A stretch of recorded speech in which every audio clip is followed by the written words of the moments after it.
CARICOM heads this morning, we were briefed on the destructive impact of the hurricane on our Eastern Caribbean sister islands. We expressed our solidarity and willingness to support, even as we make our own preparations. Jamaica must take this hurricane seriously. Early this morning, the Cabinet reviewed our plans to manage the threat of the hurricane, and a caucus of Parliament was also briefed on our state of readiness and the provisions for emergency response. In this regard, the government has made a special allocation of $5 million per constituency to assist with emergency cases for food and building supplies through the Constituency Development Fund, the CDF. After careful review of the trajectory of the storm, the likely strength and impact, the potential threats emanating, and having been notified in writing by the Minister responsible for disaster preparedness and emergency management, I am now declaring the whole of Jamaica to be a disaster area in accordance with Section 26 of the Disaster Risk Management Act for the next 7 days. All Jamaica should note that following on this declaration, an island-wide curfew will be in effect between the hours of 6 a.m. and 6 p.m. tomorrow, Wednesday, the 3rd of July, 2024. This is to ensure the safety of everyone during the passage of the storm and prevent any movement with the intent to carry out criminal activity. An evacuation order on the direction of authorized officers is also in effect for flood-prone and landslide-prone areas, areas at or below sea level, and areas at or close to gullies or waterways. We urge all Jamaicans to comply with notices to evacuate if and when they are issued. However, even without the issuance of notice, if you live in a low-lying area and an area is historically prone to flooding and landslide, or if you live on the banks of a river or a gully, I implore you to evacuate to a shelter or to safer ground. The Minister with responsibility for commerce will also make an order under Section 8 of the Trade Act to prevent price gouging of essential goods during a period of disaster. The Minister of Transport has also made arrangements with the operators of the east-west and north-south toll highways to give free access to the toll road between the hours of 6 p.m. and midnight today, July 2nd, 2024. This is to ensure that all Jamaicans who are currently on the road are able to get home safely and conveniently. The details of the various orders will be gazetted, published in our media, and posted on various government websites. The situation, as you can imagine, is dynamic, and the government continues to monitor developments and will provide regular updates. The entire government and all relevant personnel are in a state of readiness to manage the disaster. ODPEM is leading the National Disaster Response. The National Emergency Operations Center, the NEOC, has been activated, and all relevant agencies are on high alert. Now, as we brace for the potential impacts of Hurricane Beryl, we also need our Jamaican household, our Jamaican family, you, to be prepared. It is imperative that we remain calm. Now, it's not a time for panic. Now, here are some very important steps that each of us should take to ensure our safety and the safety of our loved ones. First thing, stay informed.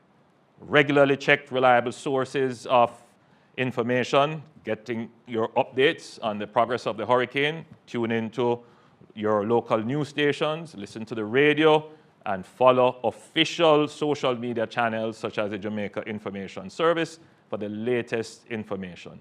The Met Service and the Office of Disaster Preparedness and Emergency Management will provide timely updates.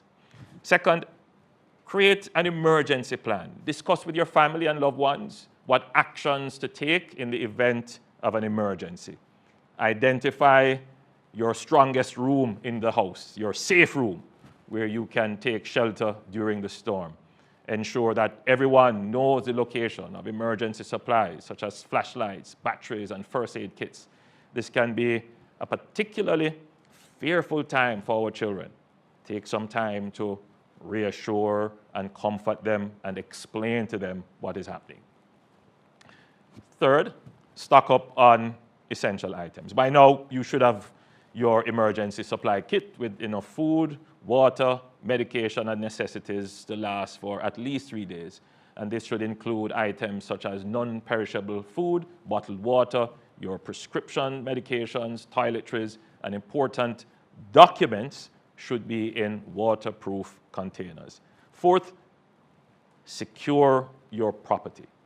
Take steps to protect your home from potential damage. You should, by now, would have already pruned the trees around your home, and you would have secured loose items that could become projectiles in high wind. Given the projected strength of the hurricane, protecting your roof is a critical part of your preparations. Fifth, know emergency numbers. You should familiarize yourself with emergency contact numbers and have them readily available. The following numbers are crucial during this time: police, fire, and ambulance, that is, of course, 119, weather updates, 116, ODPEM, 876-906-9674, the Jamaica Red Cross, 876-984-7860, and, of course, the JPS, 1-888-225-5577. That is 1-888, call JPS. Now, during the passage of the hurricane, there may be loss of electricity and water. The emergency services will seek to restore power and water as quickly as possible. However, citizens should not seek to remove down poles or power lines or disturb water mains.